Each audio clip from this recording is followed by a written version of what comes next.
Hi, this is Krishna Iyer with the Iyer Think Tank in Delray Beach. This podcast is going to be on the American ethnic mass murder government, the mass murdering, frauds, the racist white supremacist frauds that run the U.S. government and their genocide in Paraguay.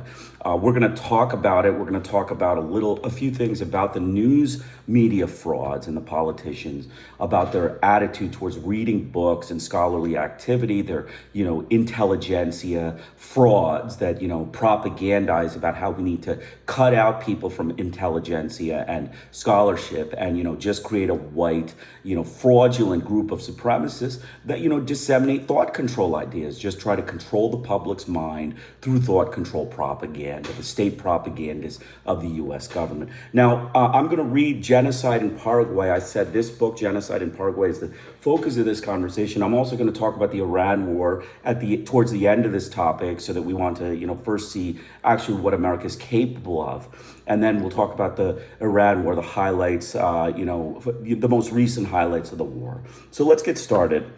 Manhunt. Stripped of human dignity and freedom and deprived of hope, the Achi tribes of Paraguay now face virtual extinction. These gentle forest dwellers are the victims of genocide, perpetrated, to be sure, with shotguns and machetes, but also with the more subtle form of extermination designed to destroy any vestige of cultural identification and expression. Untold suffering and degradation have become the fate of a once proud and independent tribe. As an anthropologist, I spent approximately 1 year with the Achi Indians in Paraguay. Having previously learned their language and familiarized myself with their culture, I was planning to study their religious customs. Instead, I covered the murder of a nation. During any stay in Paraguay, I made every attempt to collect what evidence I could and pleaded with every possible Paraguayan government agency to call a halt to an Indian policy that could only be characterized as genocide and that was inflicting immeasurable suffering on the populace. These pages, in part, reflect my grief in this tragedy. My study, which began in 1970 in Paraguay and has continued since 1972 on the basis of direct reports of eyewitnesses, some of whom cannot be identified by name, lead me to describe the attack on the Achi Indians as threefold. Remember, the U.S. government, the Paraguayan regime at the time in 1970s, was a puppet of the U.S. government. It was a puppet of the American government, the fraud, racist, mass murdering white supremacists, anti-ethnic butchers that had just come off the Vietnam War, or around the time of the Vietnam War, had come off and needed a place to, put their murderous hands, their murderous, butcher, sadistic, cruel, detached, mass murdering white supremacist hands. Continuing, they are subject to manhunts. In the words of Professor Miguel Che Sardi of the Anthropology Department of the Catholic University of Asuncion, they are hunted, they are pursued like animals. The parents are killed and the children sold, and there is not one family which a child has not been murdered. Observers of such hunts have reported the presence of military vehicles operated by soldiers subject to the orders of the Paraguayan Ministry of Defense. Those who are not killed in the manhunts are enslaved, the men in the fields, women as prostitutes, and children as domestic servants. The slave market in Achi Indians in Paraguay continues to be conspicuous. Achi slaves can be found even in Asuncion, the nation's capital. They have been further subjected to a process which is best described as deculturation. The subjection of the Achi to manhunts and slavery represents only an element of the entire deculturation process. The former practices serve as the primary tools used to strip the Achi of their traditions and heritage, if not their lives. In many ways, the most insidious aspect of the genocide is the international destruction of that which is the backbone of any civilization, its culture. The Paraguayan Indian hunt. Paraguay has an unhappy history of mistreating the Indians. It was commonplace to observe in Paraguay in 1911. If a party of native hunters hear the tapping of the Indians' axe, they sneak up quietly and murder the poor wretch up the tree with no more compunction than if they were killing a monkey. I asked one of these fellows why they killed these people without provocation. He shrugged his shoulders and replied, Quine sabe, don't you know that the skin of an Indian is tougher than any other for making hammocks? Indian hunts have accelerated since the time and have taken on the strange air of folk festival combined with a military operation. The goals of the Indian hunt, however, are unambiguous: death or slavery for the Indians. The hunts are original at either the Indian reservation, which is used at home base, or on the estancias. In addition to being accompanied by soldiers, the manhunters have regular access to military compounds for rest purposes. At least in 1970, captured Indians were transported to the reservation exclusively on military trucks.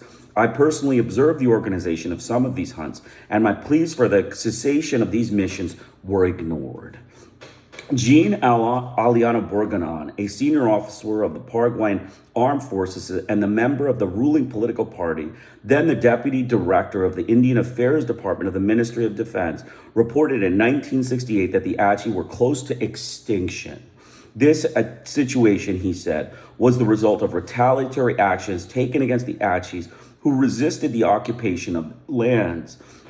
Justo Meza, a distinguished reporter from ABC Color, the most important pro-government newspaper of Paraguay, wrote in December 1970 of the reigns of terror and death preceding the capture of Achi slaves, the murder of fathers and mothers, the only way of seizing Achi children who are then sold and brought up as servants. Prizes are been said to be awarded for those who have killed Indians in such an enterprise. Living bodies provide mute evidence of what has taken place. There are bullet traces on many of the Indians. One of them cannot use his hand anymore. Another has bullets stuck in his thigh. One woman has shrapnel in her shoulder. We have all seen that. Another Paraguayan anthropologist, Luis Alapanza, formerly director of the Paraguayan Indigenous Association, a semi-official organization that includes national figures interested in Indian questions, provide detailed descriptions of weapons employed in an Indian hunt beyond the usual shotguns and machetes, including the Magoka Nuha, a trap made of firearm that is hidden in the woods and that fires automatically when the victim passes. Poisoned meals, the use of sinuelos, she's captured during childhood and sent to the forest as adults in order to attract their free brethren. The use of Indian scouts from other tribes or dogs put in the trail of the hunted Achi tribesmen. As I hope the statement of an Indian hunter, I was coached in the refinements of an Indian hunt. First, surprise your quarry, then grab them by the arms, drag them behind us, attack them at night, stamp on their campfire, strike them down. We'll force the damned woman who don't want to be carried off by truck to run in front until they collapse with exhaustion. We'll break the arm of the wild chief tortoiseman. He'll cry out with pain and we'll finish him off with the machete. Yes, he will cry out with pain. These are all sanctioned actions by the U.S. government, the sadistic, cruel, white, detached butchers of the United States government, the anti-ethnic mass murderers of the U.S. government. They are sadistic, racist, and, jealous, delusional thugs. Continuing on, the widespread and conspicuous action of this action has prompted men of goodwill to protest at considerable risk. Kermesindo Ayala, a respected Paraguayan intellectual and delegate of the Ministry of Public Works, wrote in anguish, as a delegate of the Minister of Public Works and Communication to the Department of Native Affairs of the Defense Ministry, I have the honor of applying Your Excellency in order to bring the following to your attention. Mr. Rogue Jacinto Lovera, an acquaintance of mine who was in Telegraph Department of the Andy for the department Alto Parana, came to my apartment expressly for the purpose of informing me that the rural laborers of Mr. Retamzomo Estancia La Golondrina, which lies between Icatri and you, had killed 7 Achi women, old people, children, apparently without any provocation whatsoever. And they had kidnapped a little girl of about 6 years old, whom they held captive on the aforesaid estancia. He further told us that This incident took place in September to October of last year. I am bringing this case to your attention, Your Excellency, so that you can decide what should be done, and so a repetition of such actions by civilized persons can be prevented. On June 28th, a spokesman for Paraguayan Bishops' Conference informed the press that the Paraguayan bishops were deeply alarmed at the massacres committed against the Indians. One of the massacres of Achi Indians took place in near Laurel. 12 to 20 persons were killed. The incident is rendered particularly horrifying because the massacre of the Achis, which was not the first, was carried out in cold blood in the course of a manhunt. 5 children were brought back, of whom 2 have already died. Details of the incident are found in a document compiled on the basis of eyewitness reports by the Department of Missions for Indian Affairs of the Paraguayan Bishops' Conference. The following statement made by Father Milia, Executive Secretary of the Missions Department, Superior of a Jesuit community of Asuncion, and President of the Center for Anthropologic Studies at the Catholic University of Asuncion, is based on this document. At the end of August 1971, 2 dead cows were found, which belonged to the Estancia Naranjito. The deed was attributed to the Achis. Thereupon, a retaliatory expedition was organized against them. For several days, hunters pursued the tracks of the Achis until they finally found them on the tract of land belonging to a government called Zona F. Those participating in this manhunt were the foreman of the estancia, his brother, from whom he had brought back men, 2 girls and a boy, who at present live in Itacri and Hernandez, respectively. A well-known forest guide nicknamed Teyu and 2 or 3 other accomplices. Several Achi women, probably the mothers of the children, were brought back from the hunt. On August 13, 1972, the Paraguayan daily paper La Tribuna published an interview with Father Milia in which he reported on evidence which he himself had seen in an additional massacre. On an estancia north of Itacri, there's a whole stock of bows and arrows. 2 or 3 Achi children lived on the same estancia, quite obviously the survivors of the previous massacre. So you can see the American government, the media frauds, the U.S. media frauds, didn't cover this, Paraguay genocide at all. In fact, they, deliberately hid it from the world. It was a patriotic fraud, sadistic group of liars, fabricator journalism, American propagandist fabrication journalism, New York Times, Washington Post. They all were part of this, they were complicit in this patriotic mass genocide against the Achi Indians because, the problems in Vietnam just couldn't end. So continuing on, as recently as September 1973, Antonio Don Saruba, chief of police of Alto Parana, declared that there were people who killed the Achis very calmly and without any compunction. Reporting on behalf of the Center of Anthropologic Studies of Paraguay to the Minister of Defense, Professor Chase Sardi observed on January 16, 1974, the group of hunters, woodcutters, and palmetto collectors have developed veritable punitive expeditions against the Achis. The well-known slave hunter Manuel de Jesus Pereira is persisting in his expeditions into the forest with the explicit objective of enslaving additional Achi groups. As such massacres multiplied, a scandal in the countryside drew the formal protest of the Roman Catholic Church. On May 8, 1974, the Department of Missions expressed its sense of horror and reaffirmed its condemnations of these crimes. Those who seek out the surviving Achis readily discover the psychological impact of the prevailing reign of terror. Achi children are taught not to cry so that they will not betray their location to the manhunters. In 1972, I engaged an Achi in conversation and was given a low-keyed, flat, and monotonous account of members of his family who had been murdered by the white man. He described the lives of the Achis over the last few years: running, fear, screaming, hastily burying the dead, digging up the roots to eat, running. Luis Maraglia observed that an Achi group immediately after capture in 1972. These Indians had become so used to the precautionary measures necessary for survival that they still observed them even during the first few days after their capture. At dusk, the night is the time for hunting. The Paraguayan Indians' deeply ingrained habits, born of terror, persist. They don't talk. They ask and answer in sign language. They have a cover of branches for their fire. And on top of that is a woven mat so that no smoke can rise. The psychological disturbance inevitably suffered by the survivors is deep and corrosive. The 25-year-old Nambugi appears typical. I met him while I lived on the reservation in 1971 to 1972. He wanted to tell me things about his life again and again. He always began with the description of his childhood, how he set out together with the adults on a hunt for animals. When he was about 10 years old, his people killed a tapir. At this point, he would stop abruptly, almost like a tape that had been erased in the middle. A friend of his explained the adults left Nambugi to guard the dead tapir. Then the whites attacked him by surprise and shot at him. He fled bleeding profusely, was pursued, and got lost in the forest. That is what he wanted to tell you. Nambugi himself never succeeded in telling me those words, but the Achis possess a poetic language which helps them retain and express their thoughts and dreams. Nambugi himself rendered his experience in a song expressive of a mystical search for meaning in a nightmarish world, which he first encountered as a 10-year-old boy. And there's a little poem, I'll just read like one phrase. The truck of the dead bore me to Asuncion. When I was dead, with my friends, the whites, in the city of the dead we shot.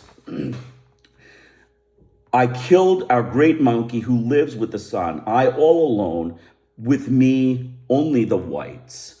Okay, that's the end of the poem. It's in the book. I recommend you purchase the book and read that poem. It'll be on my website very shortly, and I'll put the website when it's up in the description. The key word in the Achi songs of all kinds I've listened to is fear. As I listen to tapes of their songs, I am reminded by an Achi legend. At the beginning of all things, when the great jaguar told me all the people what they were supposed to do on earth, he left the whites out. He was afraid of them himself. So God himself, the great jaguar, was afraid of whites. I mean, this is the kind of fear the American white supremacists have instilled in an Achi tribesman.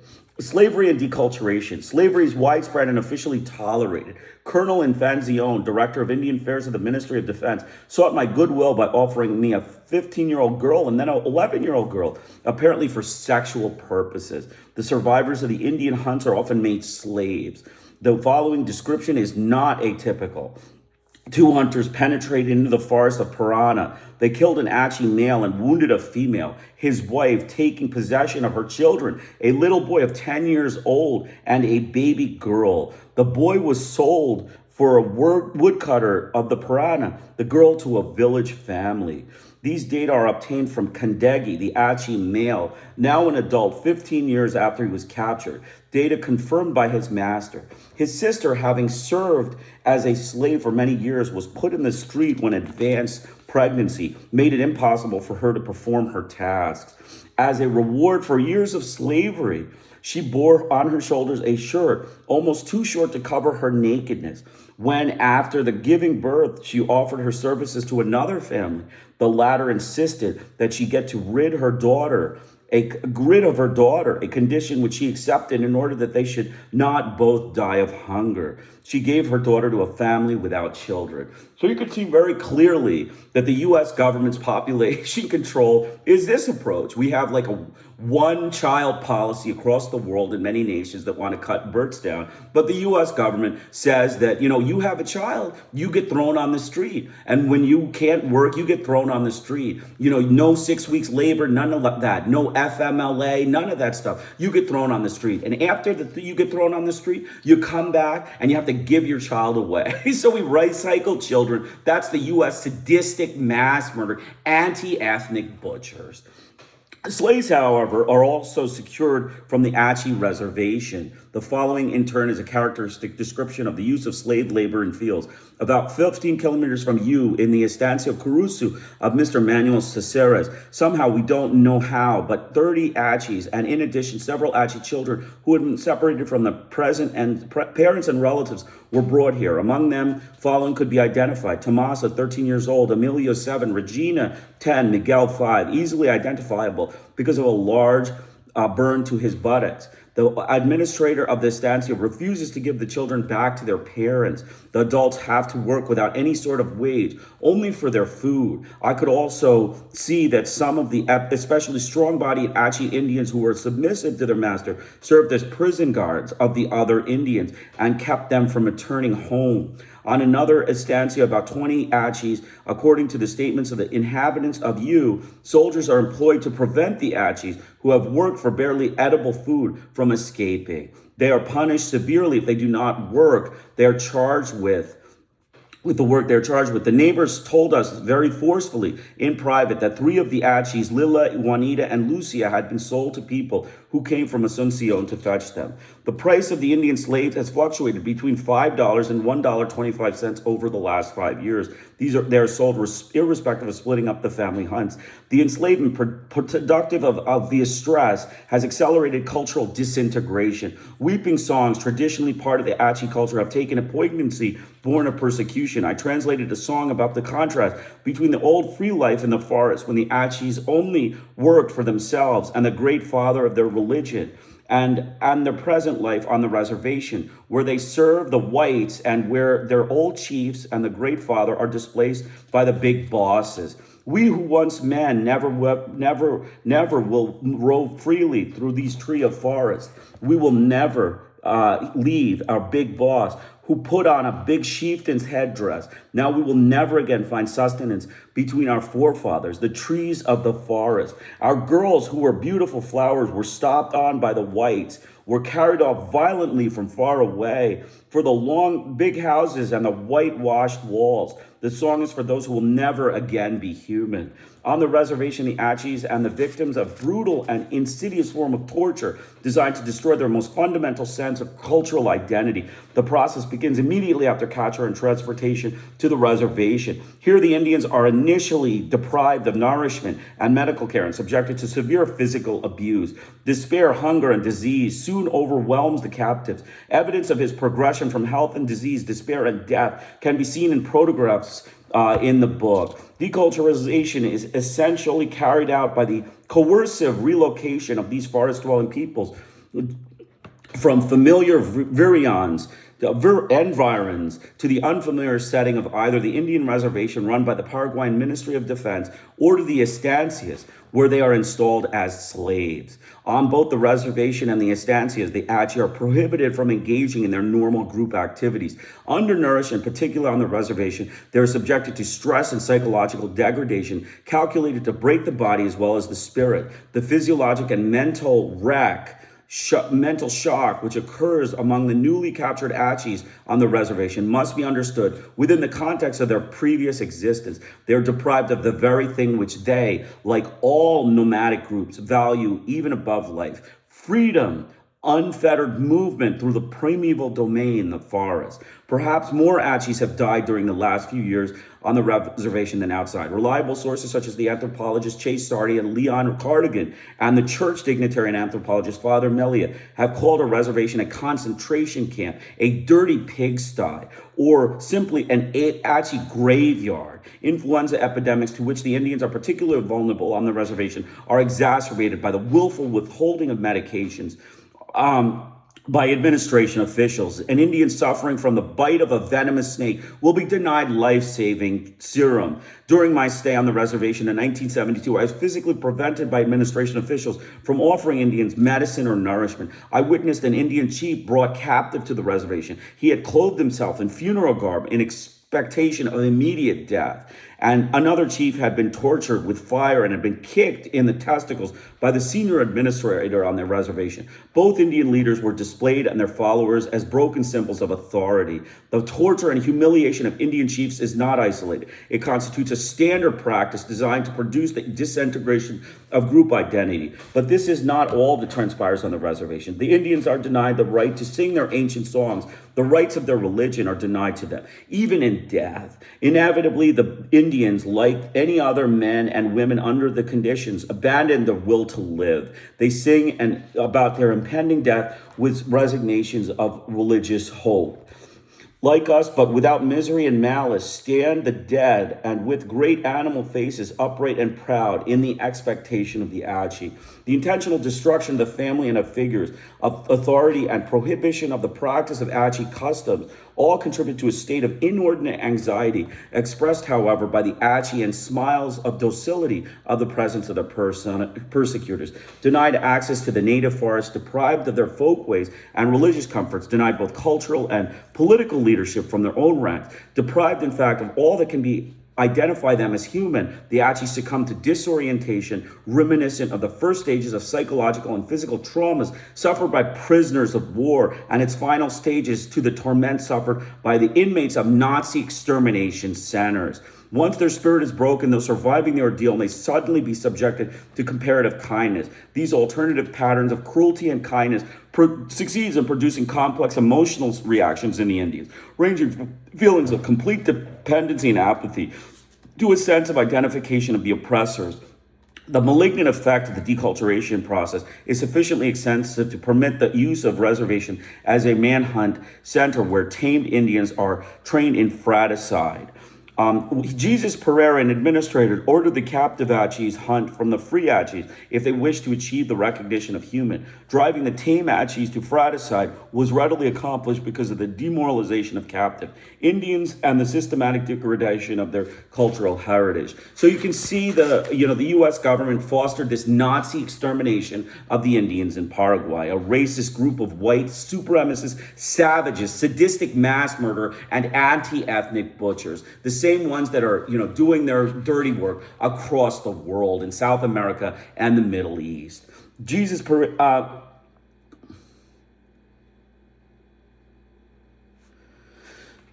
The loss of self-respect, indeed the loss of identity experienced by the Indians in this context, accounts for the emergence of the tame Indian. It is he who may be found aid and abet the white persecutors in their onslaught against his people, in a manner not inconsistent with what was observed in Nazi concentration camps. In the guard-inmate relationships, the tame Achi will at times thus engage in a perverse identification with the captors and persecutors. Young Achi warriors who in the traditional Achi society play a subordinate role perform a special function in the manhunts. The destruction of the traditional society and of authority of the chieftains in particular gives the young new opportunities and as manhunters in the service of the whites that they can capture an older men whom they have envied in earlier times because of their own subordinate status, and now can humiliate them with impunity. It was Pereira who comprehended this potential aspect of inner discord within the Achi society and who knew how to put it into the most devastating use.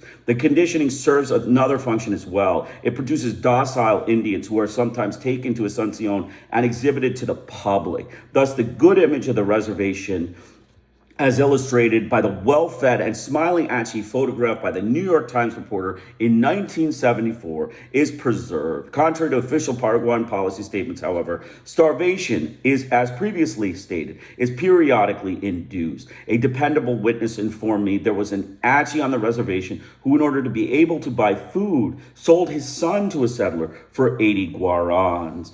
The reservation itself is situated on soil of such poor quality that has little cultural value. The forests of the reservation have a limited potential. Since September 1972, the reservation has been run by the missionaries of the North American Protestant New Tribes Group, commissioned by the Paraguayan authorities. In comparison with earlier years, when the reservation was under the direct auspices of the Paraguayan military, this administrative change has meant the end of overt brutality toward the Indians and the beginning of a new policy of vocal concern for the welfare of the Achi. The reforms, however, appear to have been a window dressing. The missionaries remain under the jurisdiction of the Paraguayan Ministry of Defense. Colonel Infancion, Director of Indian Affairs, continued to represent the Paraguayan government. He has publicly defended the traffic of female Indian slaves. Sergeant Pereira, a former director of the Indian Reservation who openly engaged in killing, torture, and slave trading, is now reported against trafficking in slaves. An American missionary associated with a fundamentalist mission on the reservation has himself been observed participating in Indian hunts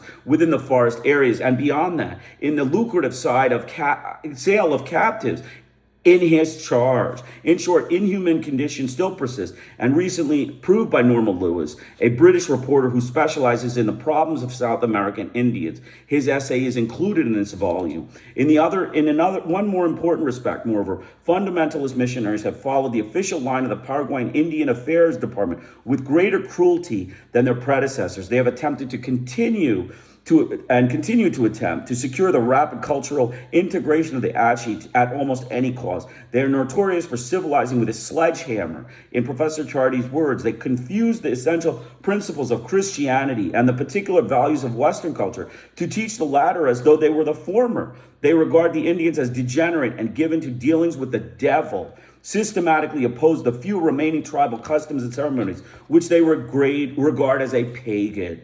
There is reason to believe that the Indian Affairs Department selected these very missionaries for the reservation because they saw them as natural allies in the rapid erasure of the Achi culture. Certainly, these missionaries do not seek to conceal the contempt they feel for everything about the Achi culture. After over a year's stay at the Achi reservation, the administrator still spoke no Achi and clearly did not intend to learn it. David Bidney's observation is apposite. For many native peoples brought involuntarily and reluctantly into contact with Western civilization is all too often deculturation, since the old, partially discarded cultural forms and institutions are not superseded by functional new forms. Such cultural crises may be regarded as the products of cultural inertia and of withering away of native institutions who brought into contact with alien patterns of culture which can neither resist nor assimilate. The destruction of Achi identity has been recognized by Leon Cardigan, a Paraguayan anthropologist and linguist, by Vivanti Gancedo, Argentina's social scientist, and by Roman Catholic clergy, as noted above. All available evidence since obtained from Paraguayan sources points to the intensification of the deculturation and deculturation which leaves death in its trail. Some examples should suffice. Without regard to the hunting habits of the Achi, the reservation has been situated in an area where hunting is difficult, if not altogether impossible. The Achi hunting and gathering people, as thus subjected to a traumatic shift in lifestyle when they are forcibly brought to the reservation and rendered sedentary. The effects of such a change in lifestyle would shake the psychological foundations of people, even in a friendly setting. The setting into which the Indians are transported is steeped in hostility. The result is complete psychological as well as cultural disorientation. The Achi social and economic systems had focused on the hunt. From it, the family derived the status and subsistence. Admiration for the hunter is one of the prime cultural values of the Achis. In the absence of their traditional subsistence base and source of leadership, along with the resultant need to become wholly dependent upon the captors for food and shelter, the passive attitude of the Achis upon the reservation thinly cloaks their anguish and corrosive hatred of their oppressor. In this process, the authority of the traditional chiefs, which has the basis of social and political life of the Achis, is being destroyed. As previously stated, this process of disintegration is accelerated with the willful degradation of Achi chiefs, extending to torture upon them by military and civilian personnel. The cultural identification of the Achis is further undermined by more subtle and equally destructive forms of deprivation. A vital part of the Achis is giving the names of one's soul. The name one has is intimately related with one's soul. Reservation Indians are forced to give up their Achi names. Christian names are imposed upon them by the administrators. The Achi are not allowed to participate in their selection. In the view of the importance of names of an individual and the name and connection with that of the Achi faith, the renaming experience of which many Achi are subjected, results in the loss of self, the soul, and identity. Their afflictions are willfully intensified and refined by their persecutors. So you can see the U.S. government, the white supremacists, Roman Catholic frauds, the sadistic mass murders don't even let the Achi Indians keep their names. They remove their soul. They're racist white sadists, ethnic mass murders across the world. The racist wars are proof of their inhumanity, their moral bankruptcy, and their mass murdering ways, their sadistic criminality. Continuing on, the Achi are prevented from celebrating their traditional feasts. I've already noted that their ancient songs are prohibited. They are moreover forced to change their hairstyles. Men are made to remove the beta, a lip ornament, for which the Achis is an indication of manhood. Use of the language is discouraged, mocked, and penalized. Exhorted to engage in the imitation of the white man, they begin to think that anything connected with their own culture is shameful. The fate of Taragi and Kwebengi Chegangi, a couple whose child died of hunger shortly after capture, is indicative of the impact of cultural disruption. You can see this is a pretty bad thing. The couple had wanted to bury their child in the forest according to the traditional Achi rite. The camp administrator, however, insisted that they bury the child close to the house and in accordance with the specific Christian rite. Denial of the Achi rites was seen by the Achi as compelling the spirit of the child to remain close to the house of the parents and bring them retribution should the mother ever engage in sexual intercourse with her husband. The couple therefore abstained from sexual relations, waiting for the chance to perform the necessary rites, which had been forbidden. While attempting to maintain this abstinence, the grieving mother was repeatedly raped by the administration and other men. You can see the Christian, the Roman Catholic frauds of the U.S. government, the racist frauds allow this kind of garbage to go on. The destruction of the Achi cultural values and their self-respect begins from the time the free Achi are captured and forced to become sedentary. On March 8, 1972, I was present on the reservation when a new group of captives arrived. I asked one of them what his name was. He answered evasively, speaking in the poetic metaphors typical of the Achis. I am one who shot at the whites with my arrows when they penetrated into the forest. I am a dead man who once hated the whites. I am a white man. The newcomer of the reservation instantly expressed a thought that which preoccupied those who have stayed on the reservation for a longer time. The capture with the consequent tradition to the mode of life of the whites is not meaningfully distinguishable from death. The French ethnologist Clasters describes the Achi song that makes the point. Every strophe palmadied on a sound of deep sadness and nausea. It ended in lamentation that was prolonged by the delicate melancholy of the flute. He sang that day of the end of the Achi, of his despair in realizing that it was all over. The Achis have expressed the pain of this transition in the use of their own names. When free, they use the animal names, with the ending indicating that the bearer is human. On the reservation, however, they leave off this ending, thereby showing that they themselves believe that they lost their humanity and that they have become merely animals. The dead shall never know how many captives have been brought to the reservation, how many Achi have been killed by manhunters proceeding from the reservation, and how many have died or have been sold into slavery. I can, however, establish the minimum figures from the documents at our disposal. From the October 1970 to June 1972, a period covered by official government statistics and by first-hand statements of reservation, at up to a total of 900 persons have been killed by hunters in the Achi area. In my judgment, it is reasonable to say that approximately 50% of northern Achi men, women, and children have been wiped out by disease, despair, and murder between 1962 and 1972. All these figures refer exclusively to the northern Achi. I have no exact dates about the Achi living farther to the south. It seems highly probable, however, that they too have been the victims of massacres and enslavement. This would mean that the total number of victims is significantly higher than I indicated above. Only very rough estimates can be made as to the number of Achi still surviving in 1975. It can be stated, however, that the death count has not decreased. There is some evidence that several free Achi groups have survived with the miscellaneous forest regions. More than 30 Achi in the forest close to the reservation in contact with the reservation Indians. The Uwaraga group estimated some 80 to 100 in July 1972. The Mbakaria Mountain group estimated at least 400 in July 1972. They recently discovered a group in the department of Anambra between Ipameni and Arroyo Guas. In the summer of 1973, the Democratic Federation of Lawyers located in Brussels received information from witnesses that manhunts were being organized against the last group.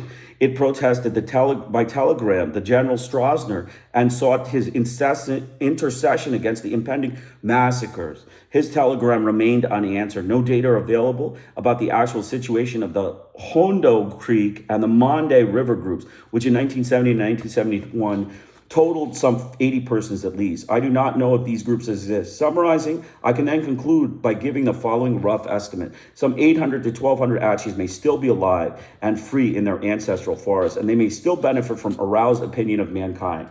The Achi are a Stone Age tribe without social or political connections or aspirations that could make their assistance dangerous to Paraguayan elite. Yet the genocidal Paraguay against them can only be explained by the fact that they are in the way. In way of whom? In recent years, Paraguay has experienced an economic boom. The road from Asuncion to Puerto President Stroessner, through eastern Paraguay was compelled in 1965. The road from Coronel Osvido to Guardia Cataracts, which cuts through the forest of the northern Achi, was completed in 1968. Prices for the land are rising to the areas which have become accessible, as well as the prices of forest products, timber, tan, and palmetto, and so forth, and especially that of the cattle, which means that more of the land is reserved for horned cattle and less for the Indians. The plan of building one of the world's most massive hydroelectric power plants in the area has further increased prices. As the land value rises, the more land is acquired by entrepreneurs. The Achi are forced into smaller and smaller areas. There have been instances of Indian resistance.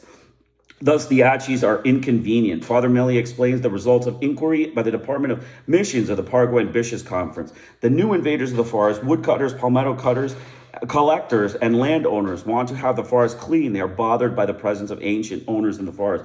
But who, in fact, are these invaders? In contrast to the far west of the United States in the 19th century, Paraguay today lacks sufficiently resourceful and independent free settlers who could be trained to direct colonization of the land on their own. Paraguay's frontier consists mainly of tropical forests that is more attractive for companies specializing in the extraction of farm products than for old stock pioneers who toil the soil. The land is characteristic of the corporate enterprise. Independent settlers are rarely involved. The companies are closely connected with the estancias, big farms specializing in stock farming, which they often have no individual owners but belong to a joint stock companies. It is these estancias and companies that Father Melia connects to the Achi problem. Sometimes they say it is the settlers who commit the killings. This is false. It is not the settlers who carried out the massacres, but rural workers from big estancias. The Achis do not interfere with small farmers, but with big landowners. So you can see the landowners, the U.S. government companies, the corporation from the American government. Bank of America is included in one of the companies, commits these crimes.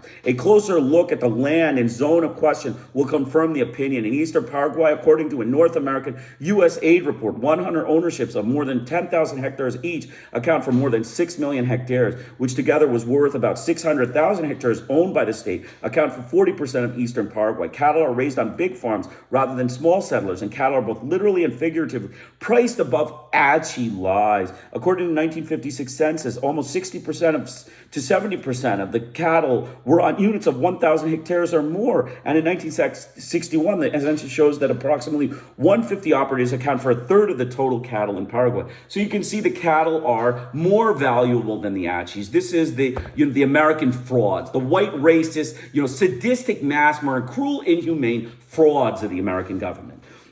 The situation is even clearer in that part of eastern Paraguay and the Achi live, the forest zone. In 1972, the forest industries, companies, and the states accounted for 48% of the total forest soil. Great parts of the remaining land belong to the estancias. We can further divide the forest into parts already exploited and parts still virgin. The Achi, for the most part, have retreated to the virgin zones, which they are now being persecuted.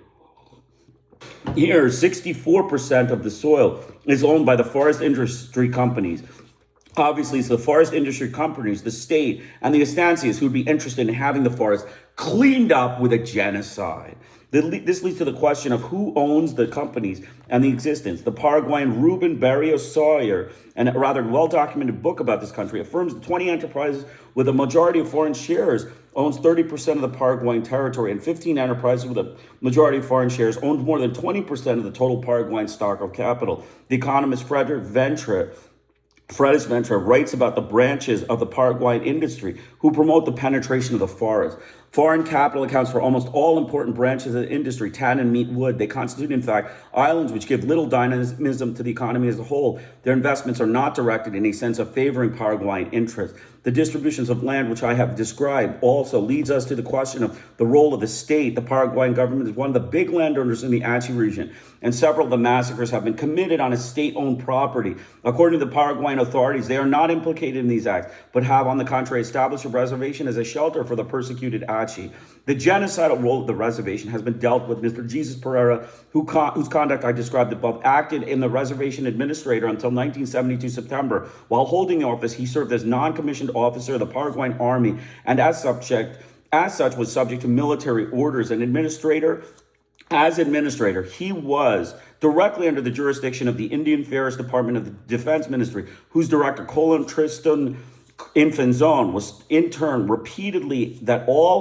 stated repeatedly that all his actions regarding the Achi were determined exclusively by the military orders he received. The hierarchical structure of the Paraguayan authoritarian political and social order would make it impossible for the infanzia or the Pereira to disregard the orders of their superiors. Pereira was relieved of his function as an administrator in 1972, yet he was allowed to take the group of Achi slaves with him upon leaving.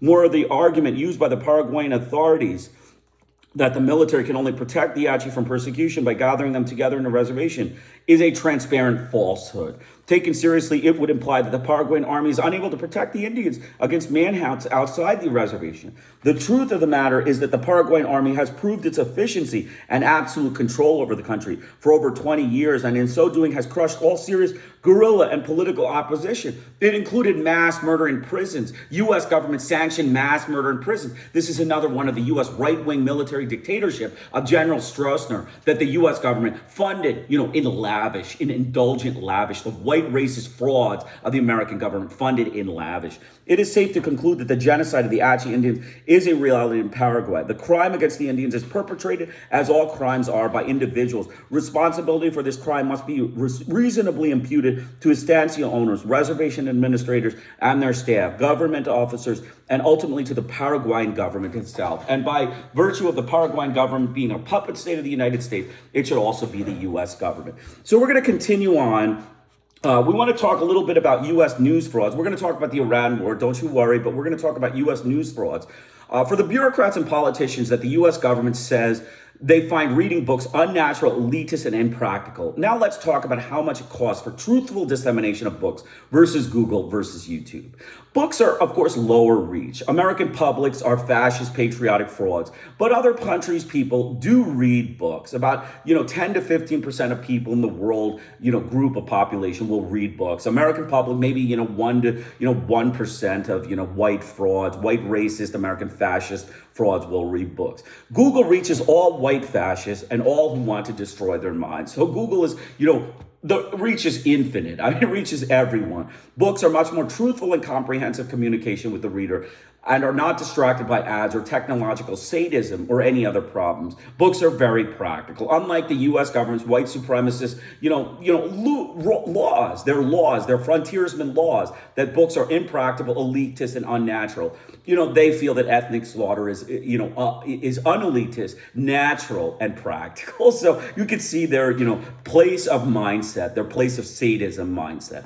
The cost, ebooks are available, require the author to make a website and put them there. This can run up to $5,000. This clearly gives the government political advantage against ethnics and colored people. They can release state propaganda, fraud, and even secretly develop backing for an ethnic war like the war in Iran. So the bureaucrats need to understand that it's a white supremacist fraud way of completely fabricating people's minds as thought control. The news needs to be an equal opportunity release means. The complexity in this reflects the fraud's distortion of the media and blatant lies. Books are a cheaper way to disseminate information, can be easily made as a PDF by the reader for future use, and can even be put up on websites, although the cost is there. So the conclusion of this little point is the systems of education in America are pro-white fraudulent propaganda and need to be changed. Make and read books and disseminate through podcasts and PDF creation so that they're publicly available. Otherwise, you're complicit in ethnic genocides such as Iran and Vietnam and Paraguay. So that's, basically the summary of the, the book request. YouTube is free. You can make the podcast and you can put it up and it's democratically available. Yes, the U.S. government can censor it sort of by not providing to readers or watchers. But for the most part, if people want to find your media and you have the link, you can provide it to them when they ask for it. So YouTube is definitely free and a democratic approach. And that's why the U.S. mass murder white supremacist frauds don't even want that to be equal opportunity. They want to charge you $1,000 to be able to put presentations on YouTube. They're capitalist frauds, pro-white patriotic frauds of white supremacy, and mass murdering sadistic anti-ethnic butchers. Continuing on, we're going to see what the American frauds are about. We see the lies of Vietnam repeated, the unleashing of the American military machine against the civilian population We see the deceitful frauds of pretending diplomacy when they are secretly planning an ethnic genocide against the Iranian ethnics. We see the creation of millions of Iranian ethnic refugees. We see the American frauds as deceitful liars and white supremacists, genocidal, sadistic butchers. We see a poisoned group of delusional, mentally ill people by an ideology that is dangerous and spreading infectiously among its people. Let's go through the headlines. So, the South Petroleum Pars complex was struck by a criminal anti-ethnic American missile, which is a sadistic group of butchers. And Donald Trump, the fraud, caused damage to the world's largest natural gas reserves. The UN nuclear watchdog is warning about the racist fraud coalition strikes against Bushehr nuclear power plant used for nuclear weapons, medicine, and peaceful purposes. This was a war crime of the U.S. government. Both of these are war crimes by the U.S. government. So strike two strikes, Mr. Trump. You already hit 15, but you're still batting. You're still up and bad as that novice, novice war, genius, the novice army genius who's a draft dodger. Continuing on, 2 strikes by anti-humanity criminal regime of the United States targeting electricity at the South Pars gas facility. You could see the Huntington's energy control. Samuel Hunting was a Harvard scholar. He was a PhD and chairman of the Department of Government at Harvard. There was a Department of Government at Harvard during the Carter administration, and he was the direct person in charge of the press media for the Carter administration. He was a fraud. He was a white scholar fraud. He used to, talk about, you need to control the media to control democracy. He advocated to keep the media muzzled. The same way Trump he makes these statements. He wants to muzzle the media. He wants to keep the media under strict government control. This is a racist fraud of American propagandists, white supremacist propagandist frauds that use, Harvard scholars to support their, racist wars of ethnic slaughter. That's what this amounts to.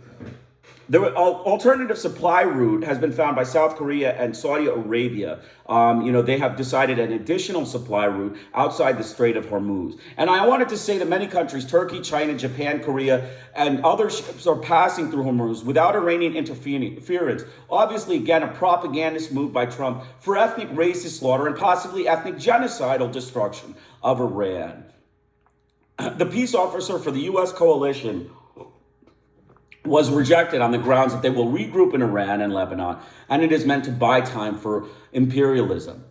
So basically, we see it, the U.S. government frauds, they are doing mass murder campaign in Iran. They're continuing their war of aggression against the ethnic Iranians and their anti-ethnic butchers. And no matter what happens in this war, they will go down as war criminals, criminals against humanity, racist, anti-ethnic, white supremacist, frontiersmen frauds, fraudulent white supremacists that like sadistic mass murder and sadistic cruelty of ethnic populations. And that's what they're about. They're about sadistic cruelty. Let's continue on. We're going to read The Dangerous Case of Donald Trump. We said this is a book about Donald Trump. He is a fraud. He is a delusional fraud, and he has major mental health illness. And of course, this was covered up by the United States government because it's unnatural to read books. It's, elitist to read books. And it's, impractical to buy a book and read it. These are the things that the white frauds of the U.S. government, the supremacist, anti-ethnic, mass murdering frauds like to state.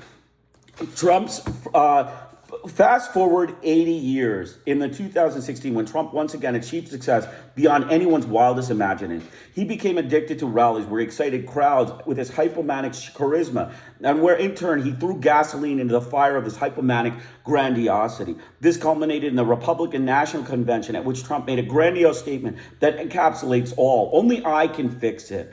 David Brooks is not a mental health professional, but he astutely commented on what appeared to him to be Trump's increasing hypomania. He cannot be contained because he is psychologically off the chain. With each passing week, he displays the classic symptoms of medium-grade mania in more disturbing forms, including inflated self-esteem, sleeplessness, impulsivity, aggression, and a compulsion to offer advice on subjects he knows nothing about.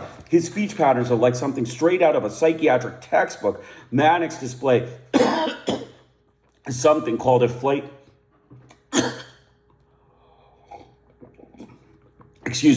Manics display something called a flight of ideas.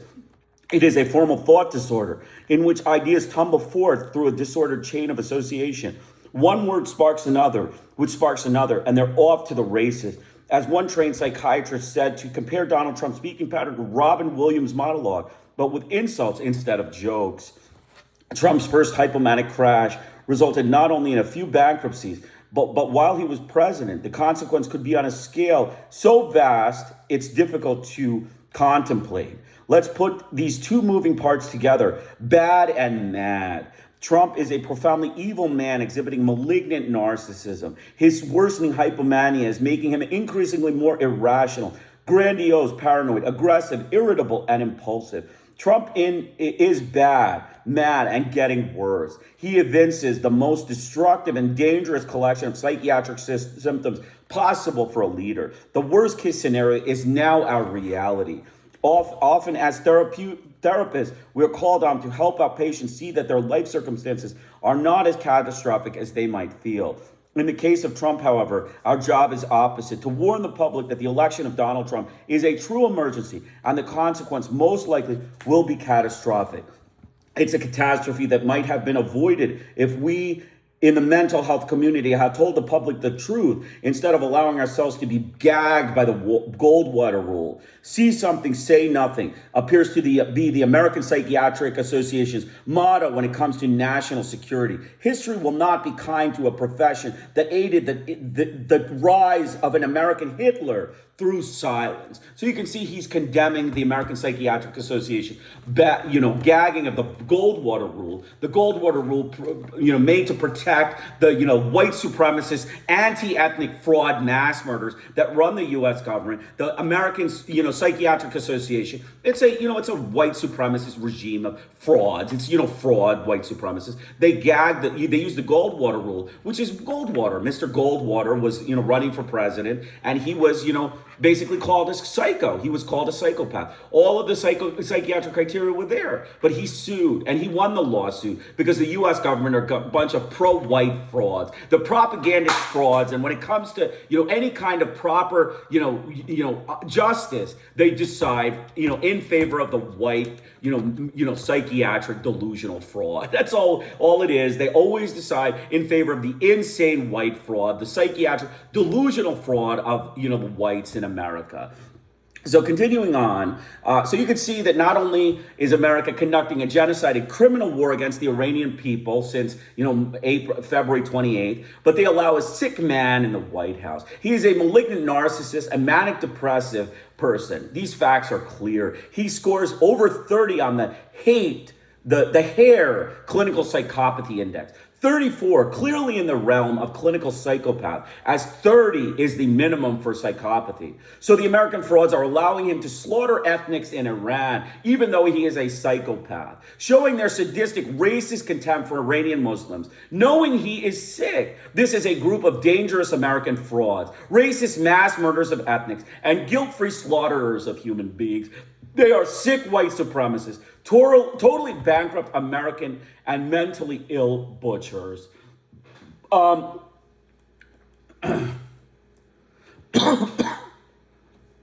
we were also saying there were two other additional things. We said Huntington's control, American imperialism. They struck grids, targeted electricity grid in South Pars. Another strike and, anti-humanity criminal regime of the United States targeting electricity at SART Pars. Trump, who we said just now is a manic depressive American fraud white supremacist, threatens complete demolition of Iran, power plants and bridges, which are, of course, war crimes of civilian infrastructure. They have done so many of these already, and he's just threatening more. Like we said, many Korean ships, many Japanese, Chinese, and Turkish ships are passing through the Strait of Hormuz without interference. Again, a propagandist move by Trump for ethnic racist slaughter and continued war. And finally, basically the Rogue Coalition struck and killed IRGC Major Kademi. The UN nuclear watchdog warned about racist fraud coalition strikes against Bashir nuclear power plant used for nuclear medicine and peaceful purposes. Those are basically it. This is my, it's going to be about an hour each summary because I have a full, book that I'm going through. This is more important in this historical review. Reading the books is more important than actually knowing what the propagandists of the media say about this war. We know what it is. It's an ethnic racist slaughter campaign by the U.S. government. The racist political frauds of the U.S. government. They're white supremacist mass murderers who love to destroy ethnics. Their hate against ethnics has been clear, and it has been demonstrated without any reservation in this war. They have shown open hostility, open bellicosity, and open belligerence against the Iranian ethnic Muslims. And that is America. They are anti-ethnic, mass-murdering, sadistic frauds. Cruel, inhumane, detached butchers that sit there and watch slaughter and look and say, why are they feeling depressed? Why do they look so sad? That is what they say in Washington. The Washington butchers are dangerous sadists. And we need to rein in Donald Trump. We said very clearly, Donald Trump needs to be reined in. You need to get this book, The Dangerous Case of Donald Trump, put out by, a Yale Duty to Warn conference. Yale University put this out. The American Psychiatric Association refused to have the public informed of this and briefed on this. And the U.S. government, sadistic, pro-white, patriotic frontiersman frauds allowed this stuff to be covered up in the media. And pretty much that's it for today. I hope you enjoyed it. Krishna Iyer with the Iyer Think Tank. I'll be back in 2 days. Every other day I'll give these podcasts. Every other day I hope you'll watch it. I will put in the description section, anything that I have in my notes that I think is appropriate, and anything that, is part of the presentation. You can read it, or you can watch it, or you can do both. I mean, it's best to watch it and read it. And I strongly urge everyone to get into book reading. Okay, book reading, purchasing books. Books will be on my website. You can download them, or you can purchase them through Amazon. Many of them are available on Amazon. Some of them have been phased out because the U.S. government frauds have done book banning. They have been done secretive book censorship. Anything that talks about their crimes against humanity, they'll put it out of print, and then you won't be able to purchase it. So they are selectively able to do that. Somehow they don't understand that that's fraud. Okay, that is fraud. Just like a doctor can't destroy medical records, they can't destroy historical war records. I mean, that is called fraud. But I strongly urge everyone to purchase the books, and I strongly urge everyone to go through the books very closely. I will put every book that I go through in this podcast. And, I hope you enjoyed it. Krishna Iyer with the Iyer Think Tank and Delray Beats. Have a great day.